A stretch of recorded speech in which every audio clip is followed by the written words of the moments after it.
Hey everyone, and welcome back to The Director's Cut, brought to you by the Directors Guild of America, where each episode we bring you a brand new interview with one of the film industry's top directors, conducted by one of their peers. Remember to subscribe to our podcast on Google Play Music, iTunes, Stitcher, or on our SoundCloud page at soundcloud.com/thedirectorscut.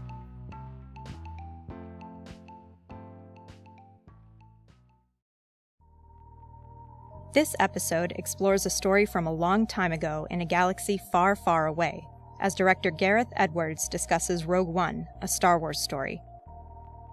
The first of the standalone anthology films set in the Star Wars universe, Rogue One takes place just before the events of the first Star Wars film made, Episode 4, A New Hope, as a heroic band of rebels embark on a deadly mission to acquire plans that could destroy the Galactic Empire's new superweapon, the Death Star.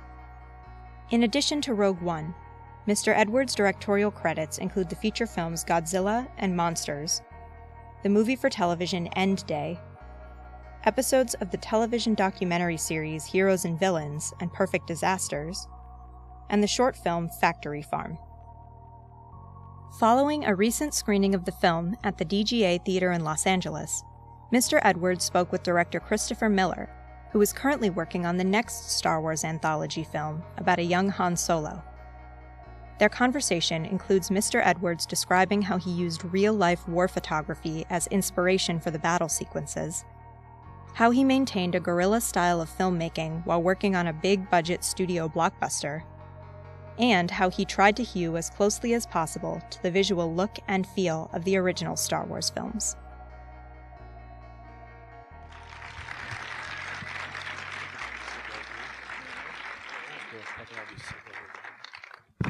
I brought my own water. Thank you for staying for the midnight screening. It's pretty late. And I'm going to apologize. I'm Gareth. This is Chris. Hello.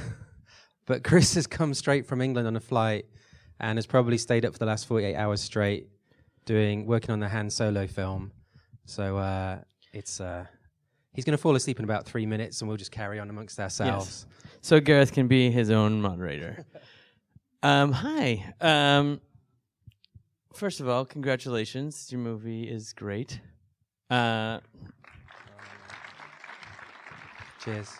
And it's so beautiful. And the first question I want to ask you is about how did your collaboration work with Greg Fraser, your super talented DP?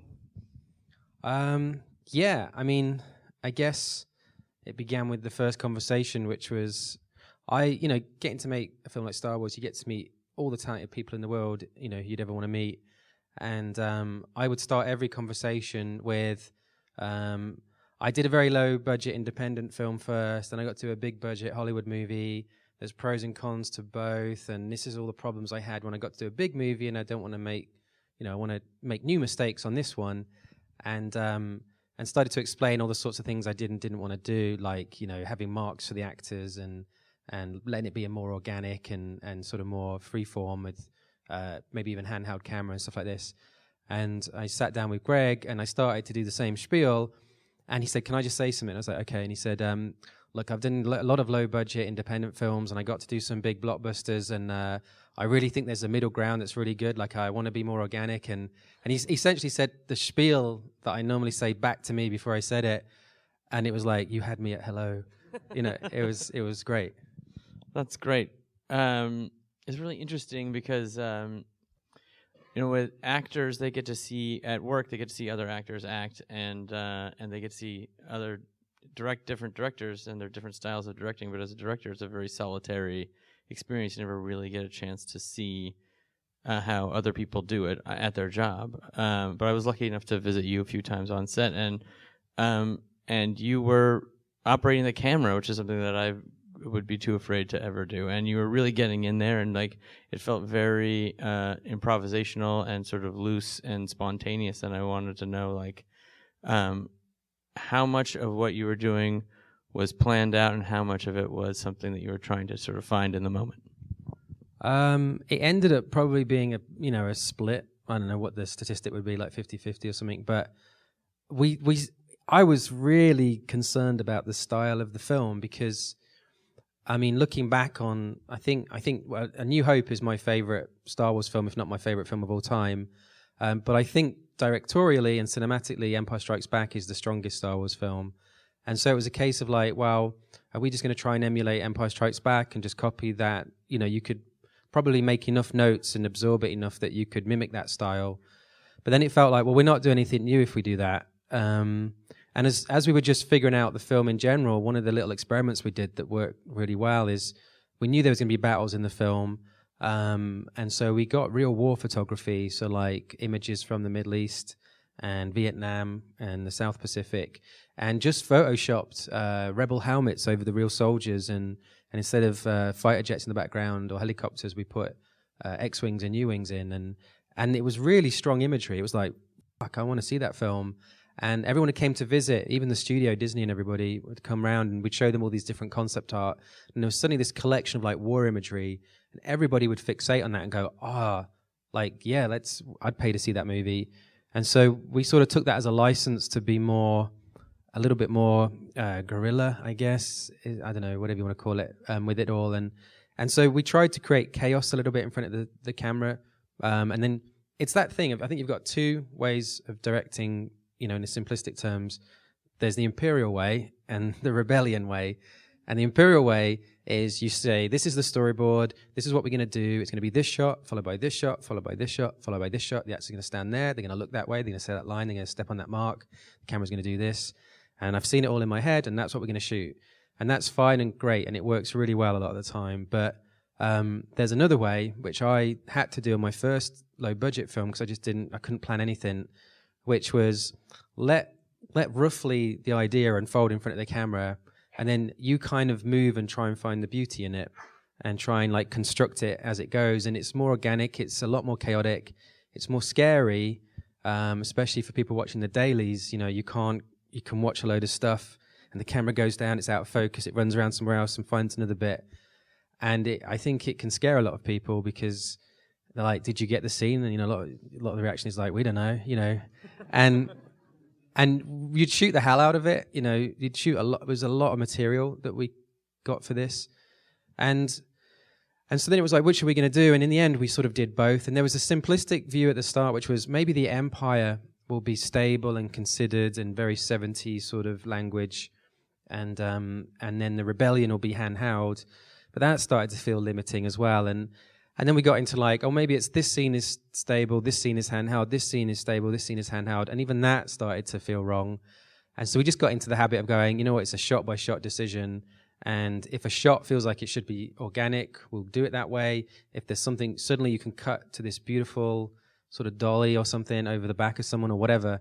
That suddenly, like, it's whatever felt right for that shot. Because, I mean, you look at, like, adverts nowadays, like, and, you know, commercials and music videos and stuff, they're changing gear every 2 seconds, if not like 12 frames, and it works. You know, I think it's very effective, and so we didn't want to have one approach for the whole movie. We sort of let it have these different flavors throughout, because I think it's that contrast that gives it a value. If everything's the same style, eventually it just, you know, your brain gets used to it and stops registering it. But if suddenly you go from like stable and nice to suddenly like raw and handheld, then back to like some epic aerial thing, you keep getting like, you know, affected by it. And so it was a complete mixture.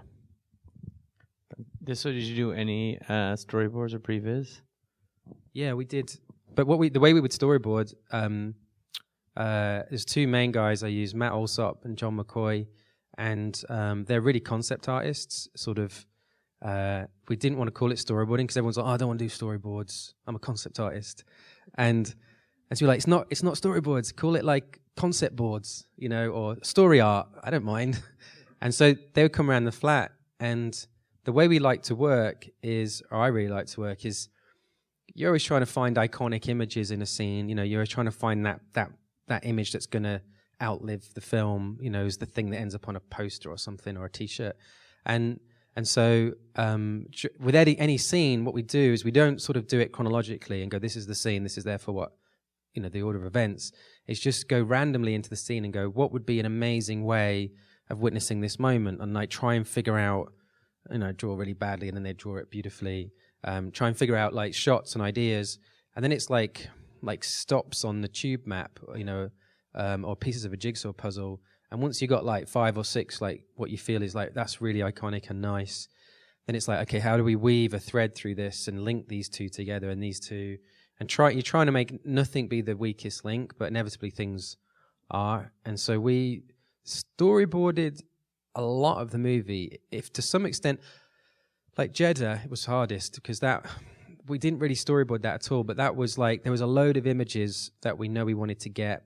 A lot of them didn't obviously end up in the film, but occupied territory, and we'd even take like stuff from the Middle East and that, and different war zones, and then use them as a basis for a storyboard shot. And then when we found our favorites, we'd try and thread something through it, and it sometimes worked, sometimes didn't work. But honestly, a lot of it was probably spontaneous as well. The stuff of the tank battle, that was not really planned. We wanted it to feel like the crew were really there and really trying to survive. Like, they're not stood in the middle of like crossfire and potentially getting hit. They were trying to hide on the rooftops and stuff. And so we would let it unfold and then just pick different positions around the tank and things and try and find like, nice shots. But we wouldn't. Greg was amazing at being incredibly open-minded. I think I've never been so aligned with someone visually, like in terms of, like, I did operate sometimes, but honestly, Greg's got the best eye in the world, and whenever I'd prefer him to have the camera every day, but he was also a bit of a maestro with the lighting. We had these new lights, the LED lights, which were all operated off an iPad, and what could happen is, like, in the middle of a scene, you wouldn't have to stop to relight. You could just fade things down and other things up. And so it was like live mixing of all the lights. And so sometimes, like if I was filming, you'd get a shot, you'd be on Felicity or you'd be on like Riz or someone, and then you'd be going, oh, it's not very good. I'm gonna have to move in a minute, but let him finish his line. And you get to the end of the line, you go to move, and you go, oh, that's beautiful, actually. What happened? And it'd be Greg backstage just going, get that down, get that up, and just suddenly all the sculpting of the light would change, and you wouldn't see it happen. It would just be very gradual during the shot. And so there was a lot of little new technology that I think really helped the movie a lot. Yeah, and on a similar note, you guys seem to eschew blue screens as much as possible, green screens altogether, and really mostly for set extensions and stuff. And how did you guys come to that choice? And did you think that it was how'd that work out for you? Yeah. My background for like 15 years was visual effects. And so like the honeymoon period was well and truly over by the time I got to make a film like this. And you say to people like on day one, I don't want any blue screen, don't want any green screen. And everyone takes that the wrong way and goes, oh, he wants to build the sets. Okay, oh, that's going to be expensive, but great, yeah. And you go, no. I just mean at the worst, we want to rotoscope around people. So we don't want to put a green behind someone. We want to put that person in a real environment and then cut around them in the computer and stick the CGI environment behind them. Because there's something about really being like, if we were filming you now and I wanted to replace that wall with something kind of red and grey, but a totally different architectural design, it would look so much more real just shooting you now and cutting you out in the computer than if we stuck a big green thing behind you and then keyed it. It never, the way it bounces off the cheeks and just the ambience of the shot, it feels fake. You can sort of tell when it's happening. And so we always tried to film real stuff, but we knew we might be replacing, as a simple rule, it's like everything within like 10-meter radius of the camera was real, going to stay in the movie, and things beyond it might get replaced depending on what ended up being used in the final edit. And it was probably a nightmare for ILM because what normally happens is you pre-approve all the shots, and you sort of budget them, and you say, okay, you can make this film because you've got 600 shots in the movie. Whereas we were like, we don't know what's going to be in the film, what's not going to be in the film. As we're filming, they'd see loads of crazy things, but they wouldn't know if that was in, is that out. And so there was an agreement, which is we promise to behave ourselves, and at the end of the cut, only have 600 shots. And in the end, it went up to 1,700. So it was just like one of those things that happens. But that was all approved. That was Disney were very supportive. The the budget of the film initially, because this was before The Force Awakens came out, and so initially the budget for these movies, these were considered like, I don't know, they were kind of reference of things like, you know, the District 9 of Star Wars type thing, like lower budget and a lot of bang for the buck. And I guess that's maybe one reason I was asked to do it, because I'd done visual effects or something. But right. But in District 9, it takes place on planet Earth, where, you know, people hold pencils that are just regular Earth pencils and stuff. And in Star Wars, there's not one thing, not one prop, not one set, not one anything that you don't create completely new, right? I mean, that's the crazy thing about doing these movies, is that you're like, on a normal movie, you're like, oh, this is set in a coffee shop, and so let's go find a coffee shop. And this kind of movie, you're going like, what's a coffee shop here? Is like, do people have, what's space coffee like? What's the, what is it? Is there an alien barista? By the way, the coffee shop scene in your movie was fantastic. But let me ask you about, I kind of want to dig in more about the sort of the looseness of your approach to making the movie, which I think is really what made the film feel so unique. Did you guys have a rehearsal process at all, or was it just sort of like with the actors or beforehand, or was it there just was sort of? I mean, it was what we would do sometimes is the AD, you know, who was brilliant. Toby Hefferman, my AD too. Hey! He's great, you guys. And just out of being like, you know, a professional, he understood that we didn't want to rehearse stuff, i.e., like rehearse it to the point where it didn't have any spontaneity on the day. But he also wanted to have a rough plan of like, are we going to be roughly here and walking over there so they can rig like, you know, pyro and things like this, or whatever it is they need to figure out. And so we would sometimes the night before the next day, if we could get the actors that were involved in the next day, they would come along. And even if we couldn't get them, we would just talk it through and say, well, I think they're going to be here. Then they're going to go down there and do that. And we'd probably be doing the following shots. So maybe the first shot is this crane or whatever. And then they go, okay. And the guys would start rigging that so it'd be ready first thing. So there was like, but that was as far as we would go rehearsal-wise. Because with the actors as well, we had a deal which was, you know, like, let's shoot the rehearsal. Like, because there's some magic that can happen sometimes the first time you do something. And people are surprised and don't know that someone else might say something. And, you know, like a lot of K2, who's Alan Tudyk, who played him, he had free reign to, well, everybody had free reign, but he would take it a lot more than others to completely improvise and say anything he wanted whenever he wanted. And a lot of the great humor in the film is Alan himself. And we'd say, don't warn us, don't tell us, just do it, because it'd be more fun for everyone. And so yeah, there was a lot of spontaneity and it was interesting. It was an interesting way to make a big, massive film, because it's sort of scary, but I was more scared personally of not being scared. Like, I think if you went, this is going to work, we will do this, everything will be fine, people will be happy, it can't go wrong, then you feel like you get to the end of those processes whenever you feel like that, and it's just a load of mediocre nonsense. And so it was like, okay, let's go out on a limb, but this could be the end of our careers.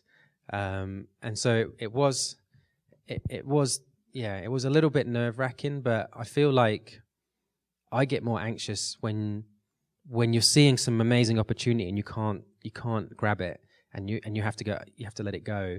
And so, like with the way we shot this, if something was a really nice moment, like we did these things at the end of a day shooting, we'd always ring fence an hour, and we called it indie hour.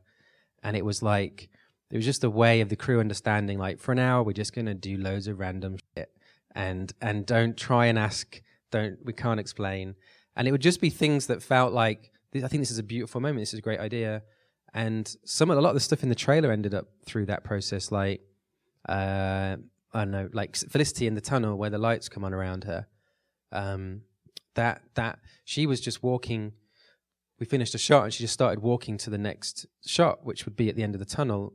And as she walked, someone switched the lights on because we're about to now do the tunnel. And the way they turned on, they went like this. And she just, someone called her and she just looked around a little bit. And I was like, oh my God, that looked great. And it was like, stop. Like, everyone stop. Like, this will take like 10 seconds, please. Just roll the camera. And it was like, Felicity, just trust us. Just turn around. And I just get like, just walk away. And Felicity, she looked round. And then obviously 10 seconds turned into like half an hour, and we probably did like 17 takes, and that ended. And there's that feeling of like, what was that for? And it's like, I don't know, it just felt good. And we carried on, and it was like, okay, maybe that'll end up in the edit. And I forgot about it.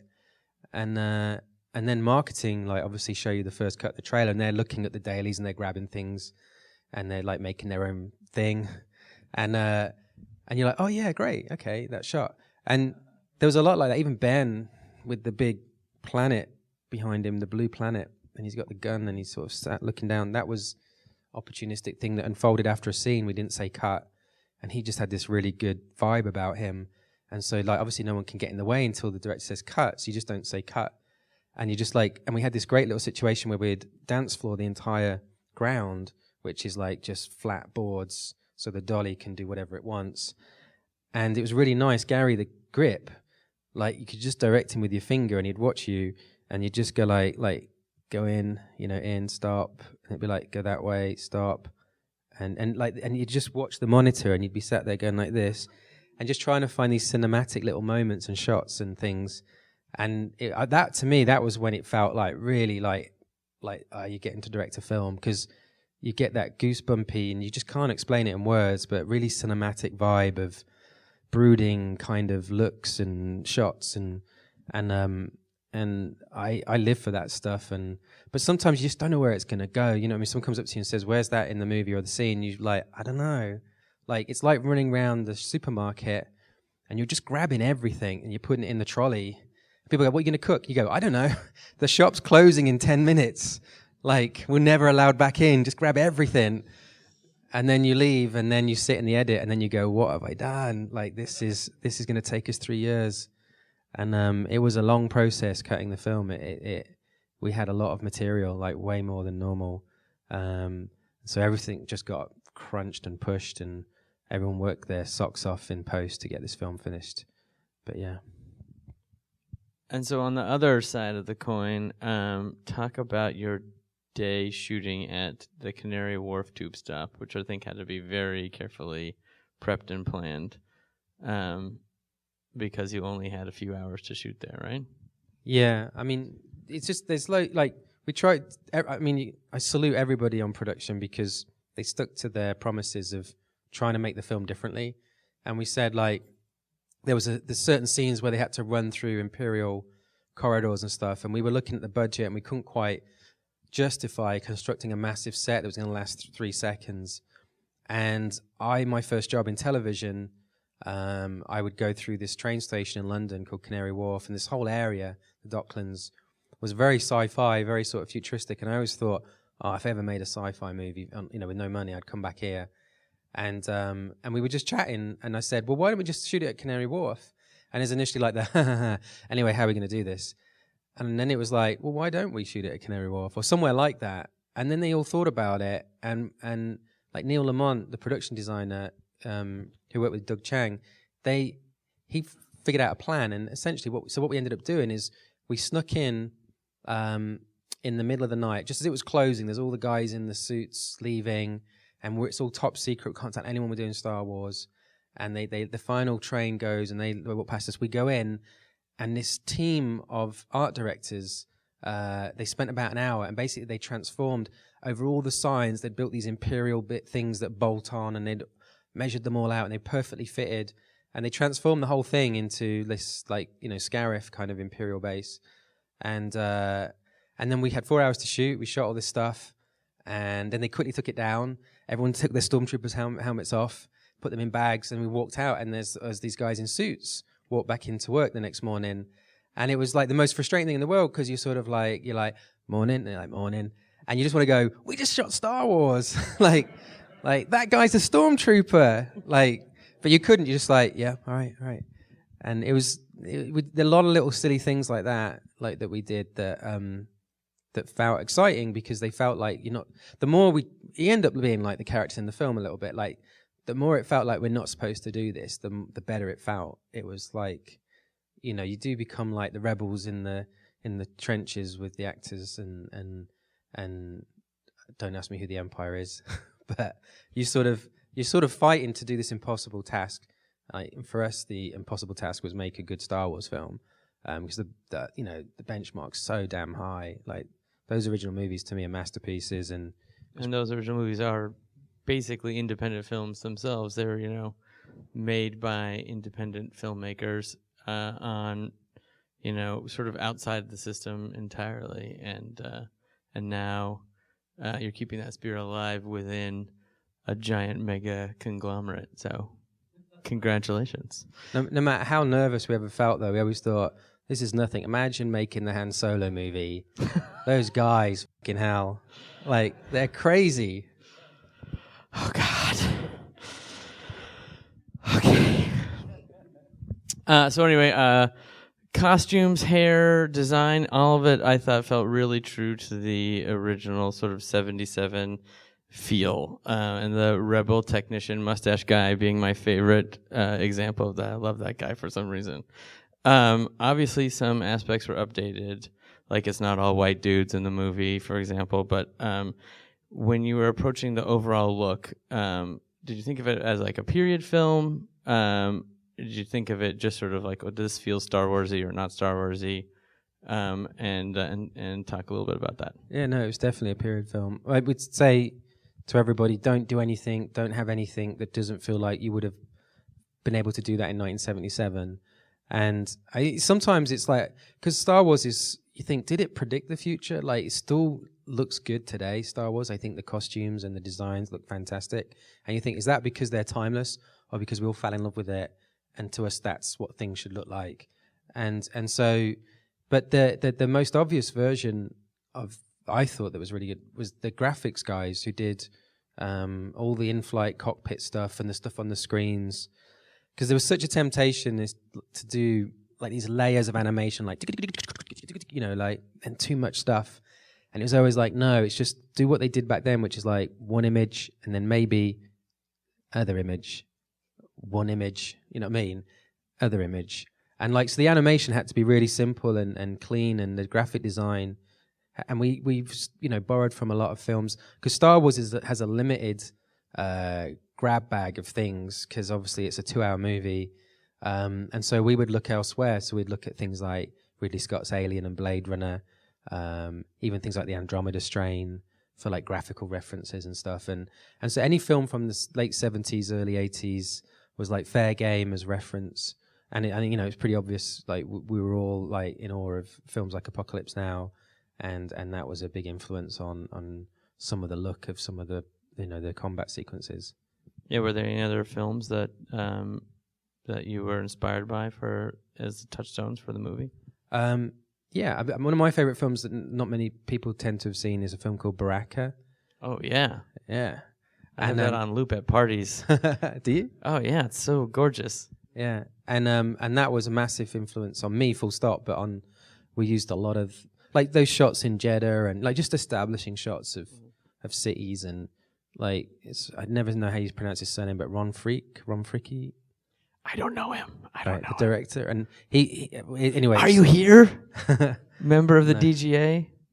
But anyway, films like that was great, and yeah, Blade Runner, Alien, Apocalypse Now, Thin Red Line. Like these are the thing is though, I'm like our film goes nowhere near those films in terms of they're amazing movies, but you have to have a high aspiration, I think, when you make films. Like, because I always think it's so full of compromise.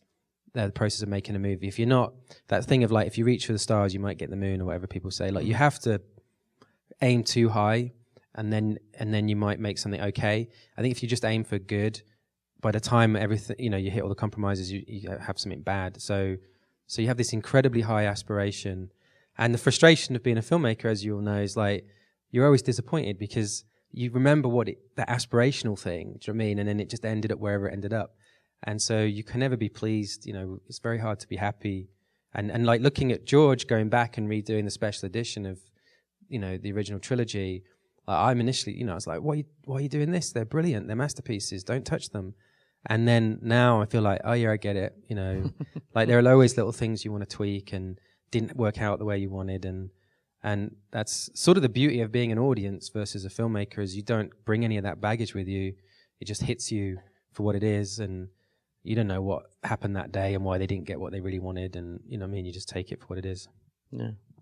So the movie's such a nuanced movie. There's lots of shades of gray, and the good guys aren't all good, and the bad guys are middle management trying to just make a name for themselves. Very sympathetic, I thought. Was that always part of the plan, and how, or did that evolve from there? Yeah, I mean, I think just trying to be more truthful with a film like this, where you go, like the simplistic view back in the day was like, we're the good guys, they're the bad guys, and you achieve peace by wiping the bad guys off the map, and that's how you get world peace. And now with the global media and the internet and everything, you see all the different points of view on anything, and you realize that's not true and real. And everybody thinks they're the good guy. Everyone thinks what they're doing is for the right reasons, even if it's something terrible. If you were to talk to them, you'd hear their point of view. And I loved the idea of Galen in the movie, Mads Mikkelsen's character. He's kind of like the Robert Oppenheimer of our film, in that, the developing of like a super weapon to try and create peace. Like, that's why you do it. Like, why would these people do it? They did it because they wanted to create peace. And then they've realized they've done this terrible thing, maybe, and then they spoke out against it, tried to stop it. And my favorite image, which I think just goes over people's heads and no one really ever brings up to me, but I really liked it, was the idea of a father, like, being a great dad and a loving dad to a child, and he's got like the equivalent of like a Nazi outfit on, and he's got like the imperial badge, and he's putting her to bed, and he's just a wonderful father, like really loving, but he's wearing the evil outfit. And you just go, how does this work? Because we just want to pick people up and put in a box and say, you're bad, what are you? Let's have a look, keep watching you. Okay, now you're good, you're okay.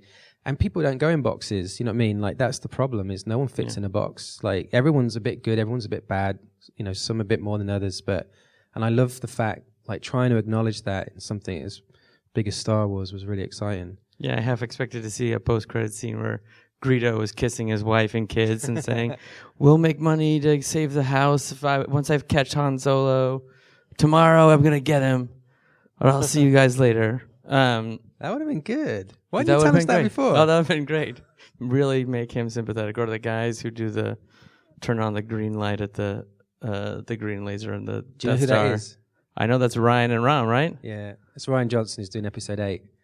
We exchanged cameos. It was like, you were going to be in it. Yes, I dressed up to be one of the rebel insurgents in Jeddah, but then I had to go do an interview for school for my kids, and I didn't want to be dressed as a outer space terrorist. But anyway, we're just about out of time, so I think we'll just leave it at that. But thank you guys very much for coming, and thanks to Gareth Edwards for making a beautiful movie. Thanks for listening to this DGA Q&A. Check out past episodes of the podcast by subscribing wherever you listen to podcasts, or on our website at dga.org/podcast. We'll have a lot more episodes coming your way over the next several weeks, so stay tuned. If you haven't already, please subscribe to The Director's Cut on iTunes, Google Play Music, Stitcher, or our SoundCloud page so you won't miss an episode. Also, if you're enjoying the podcast, please leave us a review. We'd love to hear your feedback. Thanks for listening, and have a great week. This podcast is produced by the Directors Guild of America. Music is by Dan Wally.